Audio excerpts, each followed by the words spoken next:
Suite aux derniers événements survenus entre la RDC et le Rwanda concernant le Kivu, donc notamment avec la présence des militaires rwandais dans cette région, 140 000 personnes jusqu'à présent ont dû fuir Minembwe dans cette région de la RDC. Les combats donc opposent des groupes armés locaux, mais c'est clairement la présence de militaires et des milices rwandaises qui pourrait faire s'étendre les violences. Et selon le fondateur du groupe de recherche sur le Congo, cette situation donc fait craindre une régionalisation du conflit suite à des mouvements suspects de rebelles rwandais dans les hauts plateaux, notamment du sud du Kivu. Le terme est lancé, ce que cherche le Rwanda, c'est à s'accaparer officiellement le sud Kivu ainsi que le nord dont il est largement présent.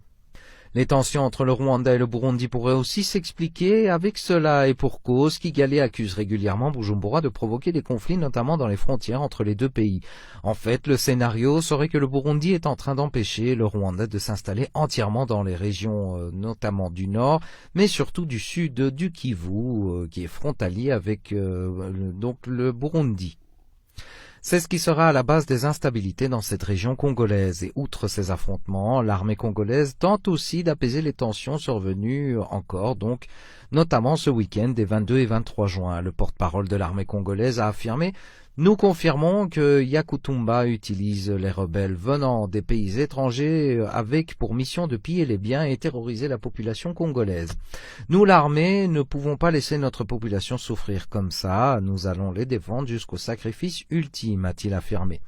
La présence militaire rwandaise a bien été affirmée quant à elle aussi officiellement dans le nord du Kivu et Kigali a d'ailleurs envoyé récemment un contingent de 700 militaires pour appuyer les troupes déjà sur place.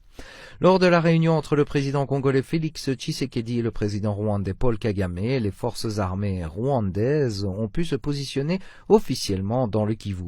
Les accords militaires et de sécurité qui ont été effectués entre les deux parties auraient peut-être comme signification la remise totale du Kivu au Rwanda.